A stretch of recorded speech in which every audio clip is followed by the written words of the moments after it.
before about 5 years ago, our skies were typically blue, and now you see it's covered with lines and haze, and virtually nothing you see on the horizon, nothing you see in the sky above us is a natural cloud. I mean, aluminum or snow sample off the side of Mount Shasta tested 61,000 parts per billion.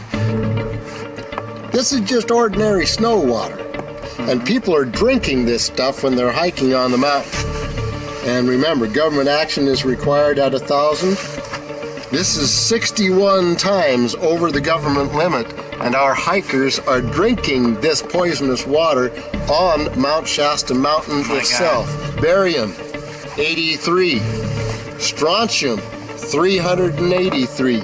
And again, we've already seen in 5 years soil pHs in this area that have escalated 10 to 12 times, and we can prove that conclusively. Well, this is not speculation. After several heavy spray days, there was a film that we received form on the surface of the water, and we tested that crust, and it was aluminum and barium, that after a year and a half's accumulation had 375,000 parts per billion of aluminum in it. It's literally toxic.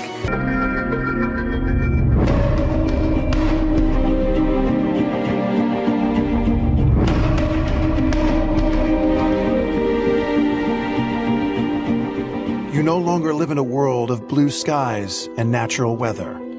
The air you breathe, the sun you see, and the rain that falls is now being controlled and manipulated by geoengineering. The most common story about chemtrails is that they don't exist. The next most common story is, well, this is to protect us from global warming. We're not really doing it, but we should be doing it in order to protect us from global warming. So we found out that some of the chemicals that we had to fight long and hard to even have revealed to us that those chemicals were in fact endocrine disruptors. And what that means is that they disrupt the reproductive cycle.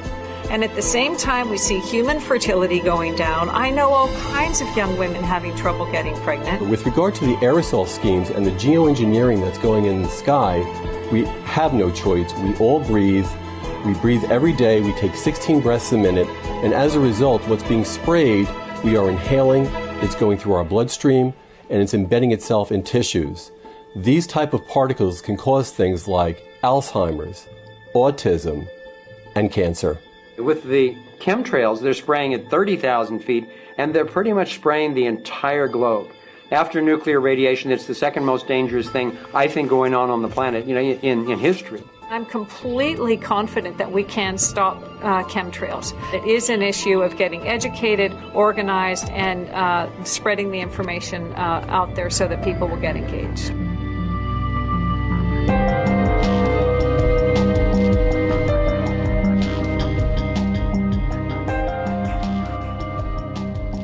Geoengineers are proposing spraying 10 to 20 million tons of toxic aluminum and other substances into our sky for the stated goal of cooling our planet.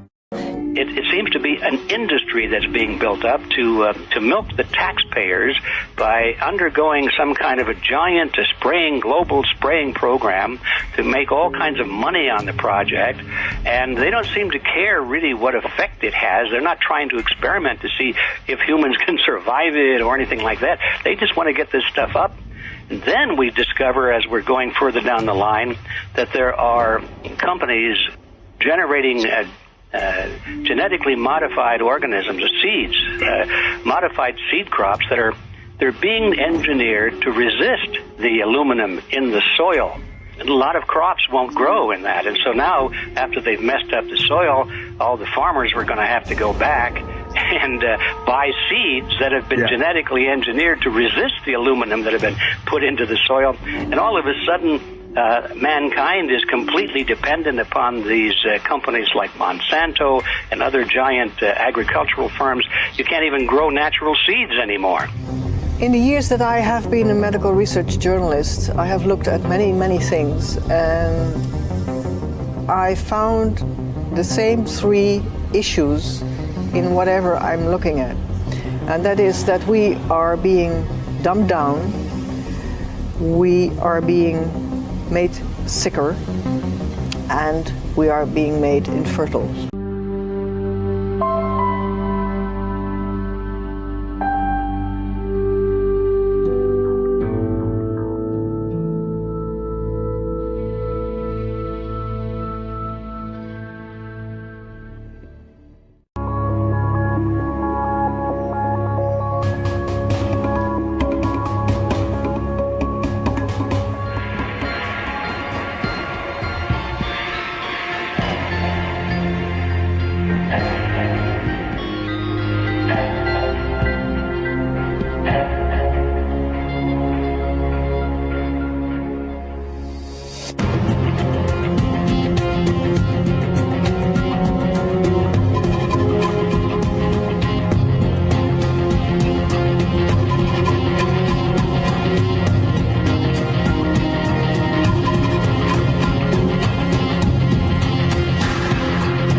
I have been forced to conclude that there is no greater or no more immediate threat to anything that lives and breathes than the global geoengineering programs short of nuclear catastrophe.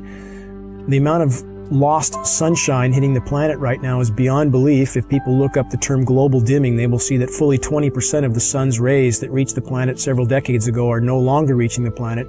I mean, that's a profound change that few people even know is occurring. And you have very visible occurrences in the sky from the aircraft, a very visible sun-blocking, expanding, dingy trails that are exactly what geoengineering patents describe. Where is this mountain of metal coming from? Why is asthma, ADD, Alzheimer's, autism, all elements related in many studies to aluminum or particulate inhalation? Why are these ailments going off the charts? If you have a system like HARP working in conjunction with aerosols, chemtrails that are spraying in the air, you can actually create updrafts that are so powerful that you can have these hailstone circulation patterns going over and over again, where you get hailstones the size of baseballs or even softballs. If you can control the weather, then you can control where the rain falls or where it doesn't fall. And if you can do that, then you can control whose crops survive and whose crops thrive.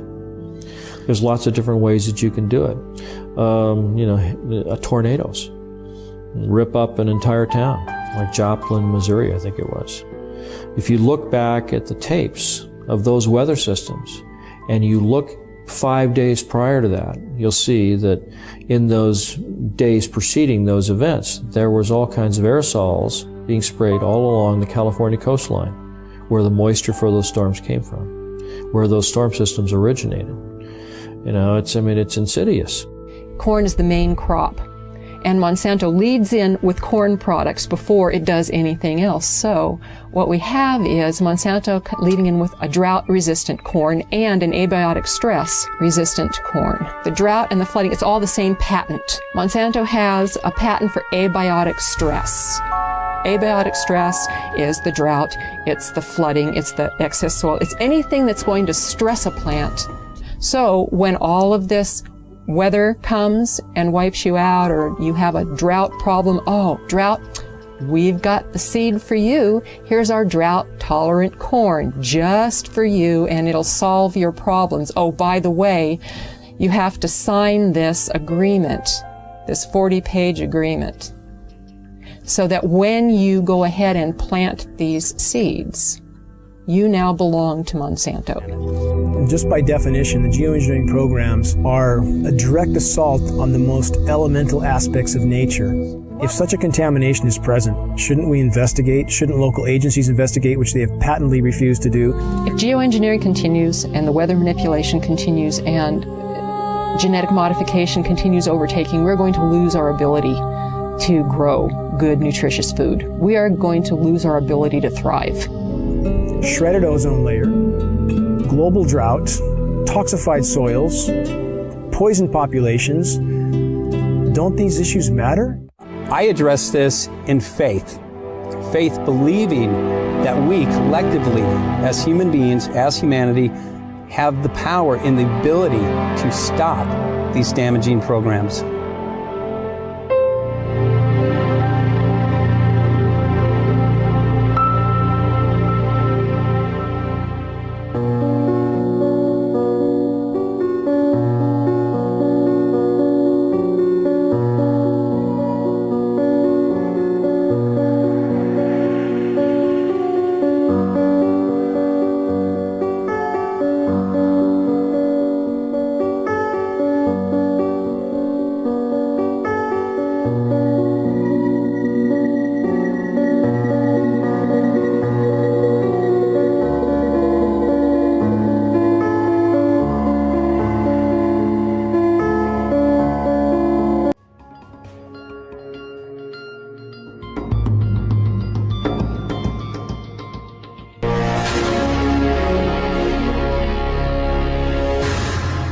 I'm one of the several who have had my blood tested because I was getting sick and I didn't know why. And I did go to my doctor, and he had some question on how to order these specific tests for heavy metals.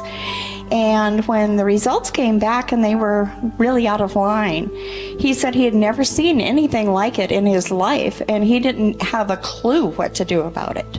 And I don't know if you have children yet or not, but I think that, like us, regular people, you would care if this was going to somehow affect your children as well. And all these blood tests came back with a high, extreme level of barium, some aluminum. I'm talking about levels that they go above more than 1,000%. So I forget about the airplanes, the aliens, and anything else. This is a crisis. You need to really push this, because really, we are being sprayed like we're bugs, and it's really not okay. This is nanoparticle aluminum, barium, strontium. As Russell Blaylock says, it goes straight up your olfactory nerve into your brain. They're finding all kinds of rhinal disintegration, degeneration of our brain. We're breathing it in here.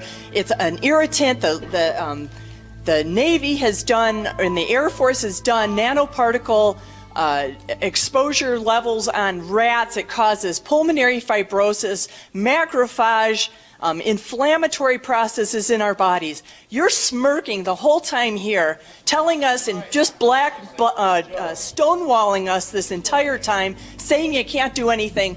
Our air is crap.